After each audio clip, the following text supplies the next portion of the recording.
nešto fino miriši, ha? Majo, na što ti to sve miriši? Na naš današnji ručak koji je još pod zemljom. Pa mogli bi nešto od krumpira, pa dodamo još malo brašno, dodamo začine, pa malo luka, malo masti. Šta bi to moglo biti? Znam, granadir marš. Jelo koje je spasilo Europu od gladi, ha? Pa Majo, što čekamo? Evo polje krumpira, moramo samo još izvariti. Ajmo Marijela, šta se čeka? Ajmo. Idemo!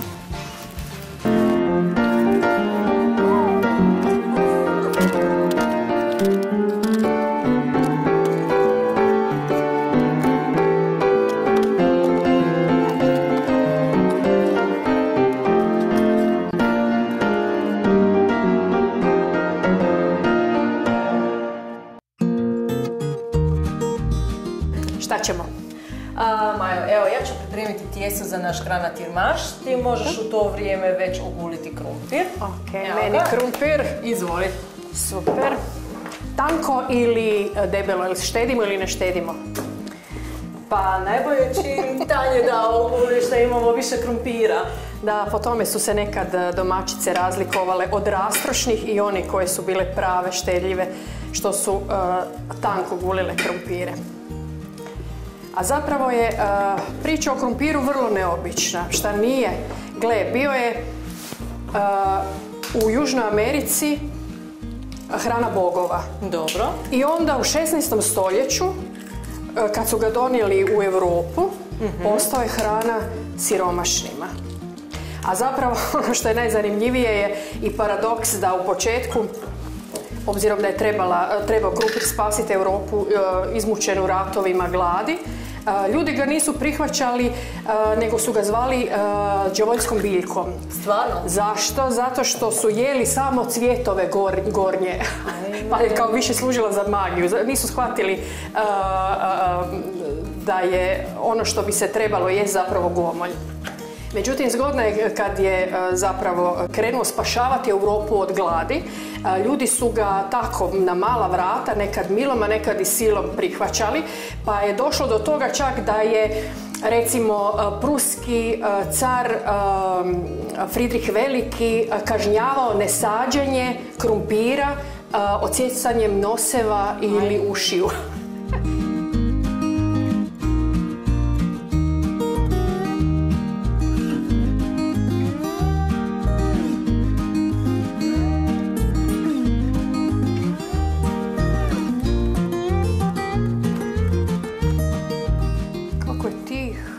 Kad imaš boš, želiš pripremati tijesto još. Kako se dobro to izrimovala, fantastično. Šalimo se. Evo, ja sam pripremila tijesto. Malo mi treba još brašna. Čega si ti to napravila tijesto? Pa za tijesto uzela sam oštro brašno. Oštro ili meko? Oštro sam sad uzela. Aha. Meko mi je više za biskvite i te neke finije stvari, a za tijesto je čak i dobro da je oštro brašno. Uzela sam 2 jajeta, malo soli i mlake vode. A čisto onako da se sve može povezati, vidiš kako je lijepo glatko tijesto postalo. I to ću sada razvaljati i staviti u kipuću vodu da se skuha. Super. Znači 2 jaja nije posno, je li tako? To nije danas posni granadir marš. Nije posno. Da, onda možemo i masti staviti. Pa stavit ćemo u luk malo masti. Bravo, super. Evo, priča s krumpirom dalje teče ako te zanima ovako. Seljaci su po cijeloj Europi, kako su se seljakali u potrazi za plodnom zemljom, pa su tako došli poslije turskih ratova, zahvaljujući Mariji Terezi i Česi i Nijemci i do Slavonije, nosili krumpir sa sobom jer je zapravo vrlo izdašna i vrlo praktična povrtnica. Tako su donijeli zapravo jako puno jela od krumpira. Ono što je zanimljivo, da su se domaći ipak opirali tim krumpirima dok god su mogli i tim jelima od krumpira, zapravo govori nam činjenica da je na istoku Slavonije do kraja 19. stoljeća krumpir se još uvijek zvao repa. Repa? Zato što je krumpir zapravo zamijenio repu, evo, koju su Slavonci koristili u slične svrhe. Međutim, krumpir je doista izdašan nekvarljiv, lako se seli, jeftin je, izdašan, pa je kao takva namirnica bio savršen za brojne ratove, nažalost, evropske, pa su ga nosili u poljskim kuhinjama s jednog fronta na drugi grenadiri i otud mu zapravo ovom našem jelu i ime Grenadir marš ili granatir, kako ga već tko zove. Zapravo u čemu je štos? Tako jednostavna namirnica s malo luka pa malo masti, čisto da zamiriše na dom. I onda još tako tijesto, pretpostavimo da nisu baš pravili od jaja nego od samo brašna i vode, naše krpice. I evo, savršenog, brzog i ekonomičnog i zdravog jela. Ali ono što je zanimljivo da zapravo sve zemlje Srednje Europe, Slovačka, Češka, Njemačka, pa onda i Austrija, pa Slovenija, pa čak i Hrvatska, svojataju ovo jelo. Znači, svako smatra da pravi granadir marš baš onako originalno kako se on pravi, a zapravo varijanti je doista onoliko koliko ima ljudi, jer tako, svako na svoj način pravi. A kao prilog ovom slasnom i finom, masnom, odnosno zdravom jelu, što ćemo napraviti? Pa inače se koristi kao salata od krastavca i vrhnja, ali mislila sam da mi ipak danas nešto drugačije, nešto drugo pripremimo, a to možda salata od pečene paprike, češnjaka. Šta misliš o tome? Super.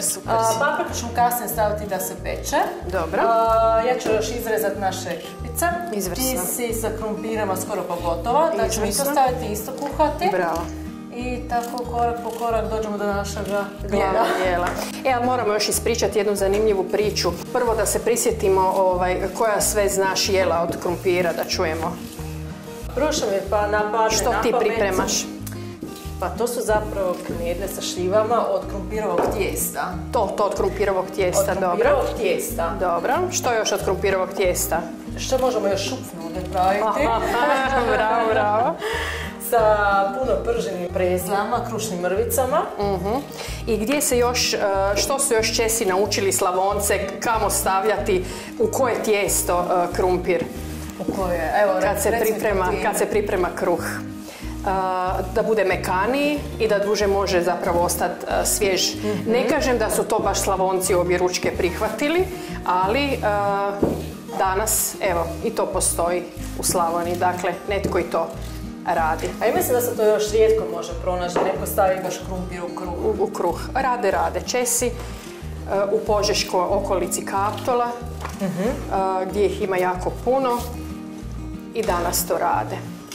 Ali ono što je isto zapravo zanimljivo, da su mnoga, sad si nabrojala stvarno dosta tih jela koja smo mi vremenom usvojili od doseljenika, koji su sad već starosjedioci postali vremenom kroz stoljeća, je da svaka domaćica još ima nekakvu svoju varijantu, odnosno svaka prilika čini još neku svoju varijantu ovom našem krumpiru.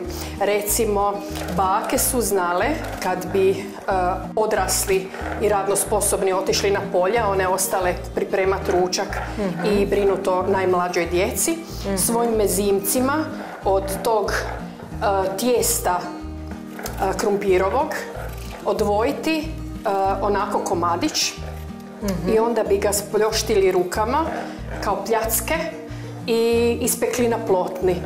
I onda malo šećera, ako bi bilo, ili ako pekmeza, ako ne onda pekmeza.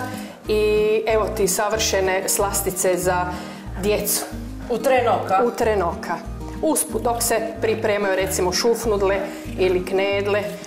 Naravno, to su sve jela koja su se tijekom vremenom prije pripremala za postove, najčešće za one zapravo dane nemrsne kada nije bilo mesa.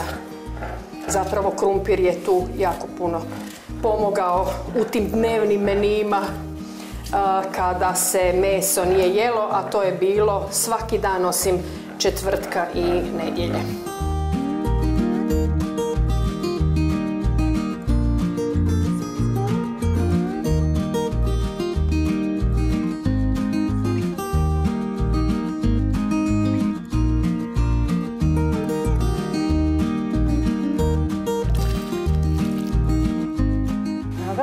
potrebe.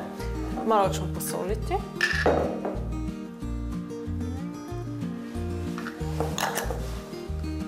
I stavimo da se kuha.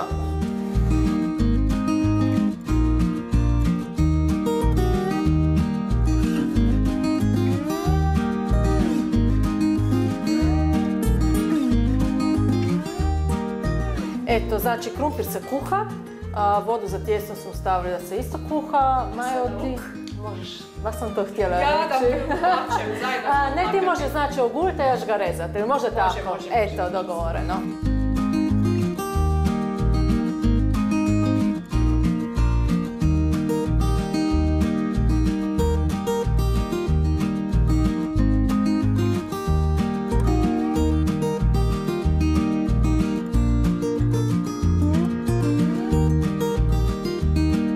Sad ti malo plaći.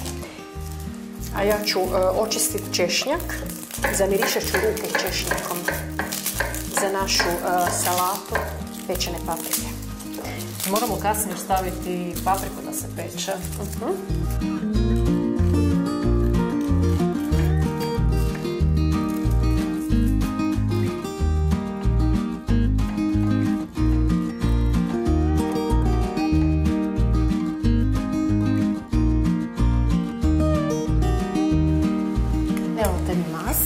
Znači stavljamo, pržimo luk na masti, na obilj masti, a ovo sjajno ulje, vinkovačko, ćemo koristiti za što i zašto?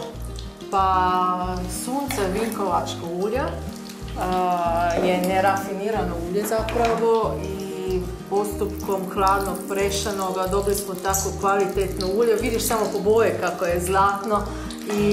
Šteta ga je termički obraditi. Tako je, šteta je termički ga obraditi jer jednostavno on je toliko pun vitamine sada u sebi da jednostavno to bi sa postupnom zgrijavanje uništili i to bi bilo jako loše. Eto, mase već. Super. Njega ćemo koristiti za salatu. Znači veselimo se vinkovačkom ulju u salati. Sa najbolje sjemenkih suncokreta sa slavonskih polja. Tako je.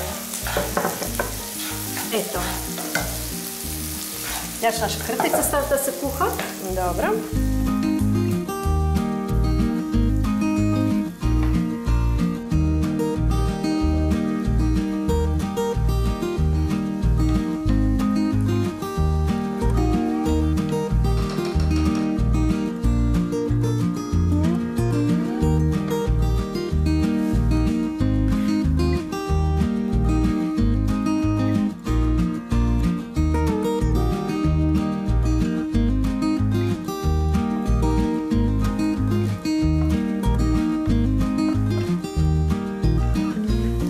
Izgleda skoro pa gotovo. Krumpir nam kratko još treba, kao i krpice. Odsjedit ćemo ih i sve skupo pomiješati. Ko će tempat? To ćeš ti ipak, da. Dobro.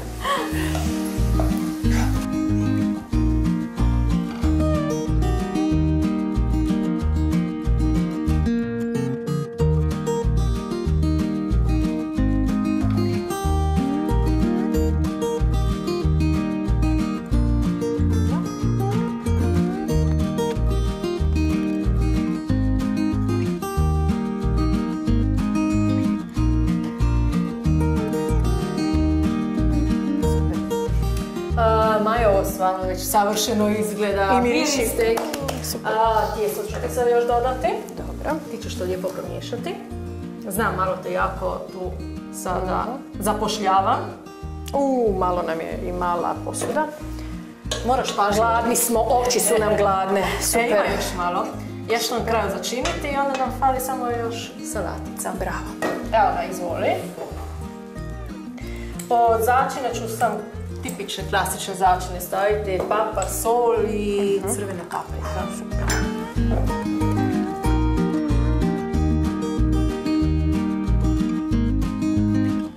Crvene paprike, to dosta. Ja obožavam crvenu papriku. Soli. Nemoj se začuti da sad to više soli stavim, ali to je količinski, imamo tu da dosta. Dobro. I papra.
da su umak od vrhnje baš dobro uklopili. Sam probala već vrhnje.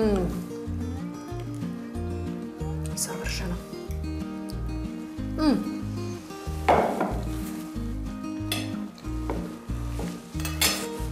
A uz granadir mrž najbolje paše kutjevačka graševina i dobro smo to izabrali.